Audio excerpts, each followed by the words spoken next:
Assalamualaikum warahmatullahi wabarakatuh. Asesmen diagnostik. Apa itu asesmen diagnostik? Asesmen diagnostik adalah asesmen yang dilakukan secara spesifik untuk mengidentifikasi kompetensi, kekuatan, kelemahan peserta didik sehingga pembelajaran dapat dirancang sesuai dengan kompetensi dan kondisi peserta didik.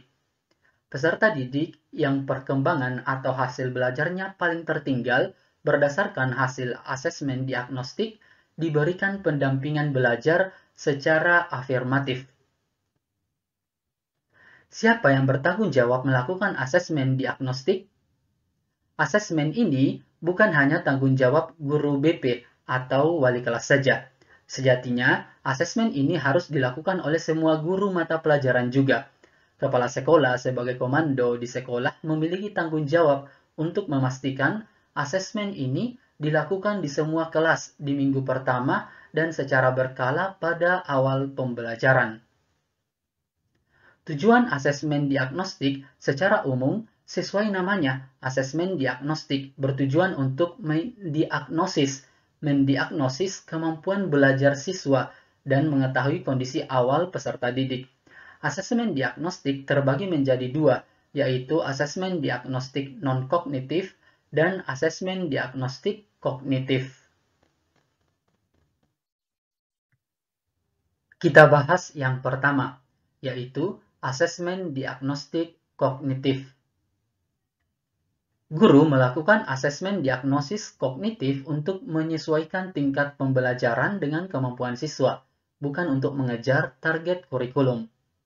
Asesmen diagnostik kognitif dapat dilakukan secara rutin yang disebut asesmen diagnostik kognitif berkala, pada awal pembelajaran, akhir setelah guru selesai menjelaskan dan membahas topik dan waktu-waktu lain. Asesmen diagnostik bisa berupa asesmen formatif maupun asesmen sumatif. Langkah-langkah melakukan asesmen diagnostik kognitif. Yang pertama adalah langkah persiapan. Terdiri dari yang pertama, membuat jadwal pelaksanaan asesmen. Yang kedua, mengidentifikasi materi asesmen berdasarkan penyederhanaan kompetensi. Yang ketiga, menyusun pertanyaan sederhana dengan formula yang pertama, 2 soal sesuai kelasnya dengan materi yang akan dipelajari. Yang kedua, 6 soal dengan topik 1 kelas di bawah untuk semester 1 dan 2. Dan yang ketiga, 2 soal dengan topik 2 kelas di bawah untuk semester 2. Langkah selanjutnya adalah pelaksanaan, yang terdiri dari yang pertama, memberikan pertanyaan-pertanyaan asesmen yang telah disusun kepada semua siswa di kelas, baik secara tatap muka ataupun belajar dari rumah. Kemudian, langkah terakhir adalah melakukan tindak lanjut, yang terdiri dari yang pertama, mengolah hasil asesmen yang telah diberikan.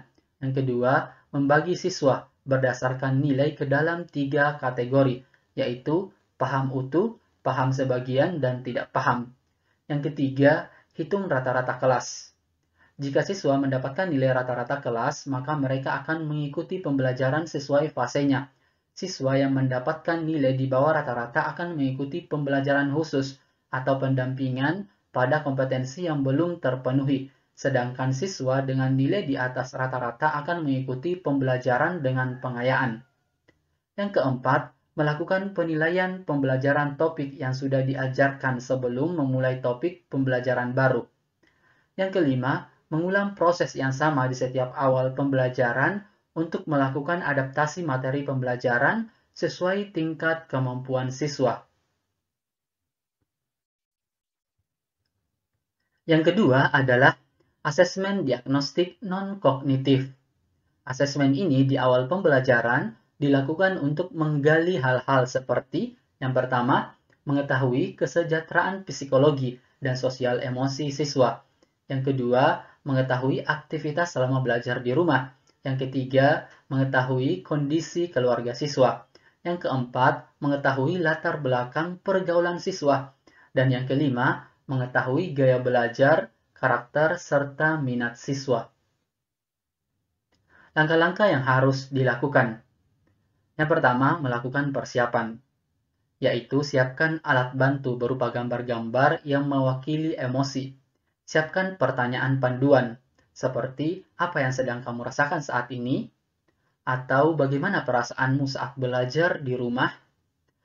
Kemudian yang kedua, buat daftar pertanyaan kunci mengenai aktivitas siswa dengan cara siapkan pertanyaan kunci tersebut.